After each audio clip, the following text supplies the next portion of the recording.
Hello students, welcome back to my YouTube channel. स्वागत है आपका एमएस के क्लास में। तो आज हम करेंगे क्लास 7th का first chapter geometrical construction. Geometrical construction का आज हम करेंगे प्रैक्टिस सेट 7। तो अभी हम करेंगे प्रैक्टिस सेट 7। प्रैक्टिस सेट 7 में दिया गया है सम एंगल्स आर गिवन बिलो। इसका मतलब ये है कि कुछ एंगल्स नीचे दिए गए हैं। फिर उसके बाद बोला गया है using the symbol of congruence right the names of the pairs of congruent angles in this figure. जैसे कि हमने प्रीवियस प्रैक्टिस सेट में किया था, तो कॉन्ग्रुएंट लाइन सेगमेंट का मीनिंग था कि कोई भी ऐसा लाइन सेगमेंट जिसका दूसरे लाइन सेगमेंट से लेंथ सेम हो। सपोज एक लाइन सेगमेंट का मेजर है 5 सेंटीमीटर, तो दूसरे लाइन सेगमेंट का भी मेजर है 5 सेंटीमीटर, तो वो हो गया congruent line segment. Previous practice set में कॉन्ग्रुएंट लाइन सेगमेंट था और प्रैक्टिस सेट 7 में कॉन्ग्रुएंट एंगल है।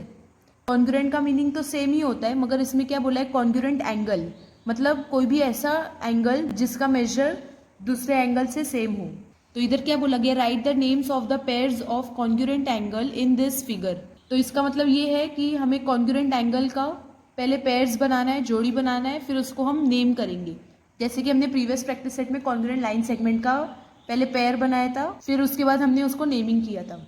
वैसे ही प्रैक्टिस सेट 7 में दिया गया है कि नीचे कुछ एंगल्स दिए गए हैं। जो एंगल्स दिए गए हैं उनके बेसिस पे हमें कॉन्ग्रुएंट एंगल्स फाइंड आउट करना है और उसको पेयर बना के, जोड़ी बना के उसको नेमिंग करना है। तो जैसे कि आप देख रहे हैं, इधर हमें 4 डायग्राम्स दिए गए हैं। अगर आप फर्स्ट डायग्राम देखोगे तो एंगल AOC का मेजर है 90 डिग्री। फिर उसके बाद 90 डिग्री को एंगल बाइसेक्ट करके 2 इक्वल पार्ट्स में उसको डिवाइड कर दिया गया है। ये पूरा एंगल है 45 डिग्री, ये पूरा एंगल है 45 डिग्री। तो ये दोनों को 2 इक्वल पार्ट्स में डिवाइड किया गया एंगल बाइसेक्टर के हेल्प से। फिर उसके बाद अगर आप देखेंगे तो एंगल COD का मेजर कितना है, 30 डिग्री। तो ये जो 45 का पार्ट था उसमें फिर से 30 डिग्री का एक एंगल ड्रॉ किया गया है। तो जैसे कि आप फर्स्ट डायग्राम में देख रहे हैं, 90 डिग्री मेजर दिया गया है, 45 डिग्री मेजर दिया गया है और 30 डिग्री मेजर भी दिया गया है। तो सेकेंड डायग्राम में एंगल PQR का मेजर कितना दिया गया है, 90 डिग्री। और अगर आप थर्ड डायग्राम में देखते हैं तो एंगल RST का मेजर कितना दिया गया है, 45 डिग्री। और अगर आप फोर्थ डायग्राम में देखेंगे तो एंगल LMN का मेजर कितना दिया गया है, 30 डिग्री। तो हमें ऊपर क्वेश्चन में बोला गया था जो कॉन्ग्रुएंट एंगल्स होंगे, मतलब जो भी एंगल का मेजर सेम होगा उनका पेयर्स बनाओ और फिर उसको नेमिंग करो। तो जैसे कि अभी हम फर्स्ट डायग्राम में देख रहे हैं, तो एंगल AOC का मेजर भी 90 डिग्री था और एंगल PQR का मेजर भी 90 डिग्री है। तो अभी हम नीचे लिख देंगे the pairs of congruent angles are as follows. मतलब जो कॉन्ग्रुएंट एंगल के पेयर्स है वो हम नीचे लिखेंगे। एंगल AOC, एंगल AOC किससे कॉन्ग्रुएंट होगा, एंगल PQR से। तो अभी हम नीचे लिख देंगे angle AOC is congruent to angle PQR। इसको हम ऐसे भी लिख सकते हैं, angle O is congruent to angle Q। जैसे कि मैंने आपको बताया था, एंगल को हम 3 अल्फाबेट्स में भी डिनोट कर सकते हैं और हम एंगल को 1 अल्फाबेट में भी डिनोट कर सकते हैं। मगर जो भी एंगल का हमें मेजर दिखाना है कि ये एंगल का मेजर ये है, तो वो एंगल को हमें मिडल में लिखना पड़ेगा। जैसे कि मैंने इधर लिखा है एंगल AOC, तो कौन सा एंगल का मेजर दिया गया रहेगा, O का। तो इधर लिखा है angle O is congruent to angle Q। अभी 90 डिग्री के एंगल का तो पेयर हो गया। अगर हम सेकेंड पेयर देखते हैं, आपको सेकेंड मेजर कौन सा दिख रहा है, 45 डिग्री।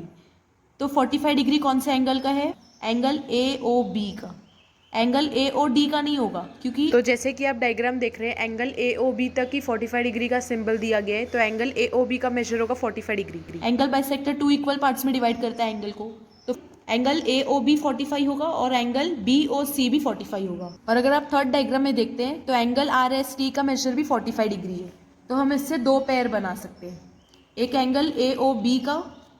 तो अभी हम नीचे लिखेंगे एंगल AOB। एंगल AOB किससे कॉन्ग्रुएंट है, एंगल BOC से। तो अभी हम नीचे लिख देंगे एंगल BOC। और हम ये भी लिख सकते हैं कि एंगल AOB कॉन्ग्रुएंट है एंगल RST से। तो अभी हम इधर लिखेंगे angle AOB is also congruent to angle RST। तो अभी हम थर्ड पेयर को नेमिंग करेंगे। अभी हम डायग्राम में देखेंगे तो थर्ड मेजर हमें दिख रहा है 30 डिग्री। तो एंगल LMN का मेजर कितना है, 30 डिग्री। और एंगल सी और डी का मेजर भी 30 डिग्री दिख रहा है। तो अभी हम इसका भी पेयर नेमिंग कर सकते हैं, एंगल सी ओ डी और एंगल एल एम एन। तो अभी हम नेमिंग करेंगे, angle C O D is congruent to angle L M N. हम इसको ऐसे भी लिख सकते हैं, angle O is congruent to angle M. जैसे हमने एंगल आर एस टी का congruent angle A O B को हमने नेमिंग किया है, वैसे हम एंगल आर एस टी का कॉन्ग्रुएंट एंगल सी ओ बी को भी हम नेमिंग कर सकते हैं, क्योंकि वो भी 45 डिग्री है और एंगल ए ओ बी भी 45। तो हमने एक बार एंगल ए ओ बी के साथ कॉन्ग्रुएंट किया, तो हम इसका फोर्थ पेयर बना सकते हैं एंगल बी ओ सी के साथ भी, क्योंकि बी ओ सी का मेजर भी 45 डिग्री है। तो angle B O C is congruent to angle R S T. तो इधर कंप्लीट होता है हमारा practice set 7। Practice set 7 geometrical construction का लास्ट प्रैक्टिस सेट था। तो अगर आपको कोई भी सम या प्रैक्टिस सेट में डाउट हो तो आप कमेंट सेक्शन पे जाके डाउट क्लियर कर सकते हो। अगर आपको वीडियो अच्छा लगा तो इसे लाइक करो, ज़्यादा से ज़्यादा लोगों को शेयर करो, अपने फ्रेंड्स को, अपने क्लासमेट्स को, ताकि उनकी भी हेल्प हो सके। अगर आप ये चैनल पे न्यू हो तो इसे सब्सक्राइब भी करना, ताकि हमारे चैनल की अपडेट्स आपको सबसे पहले मिल सके।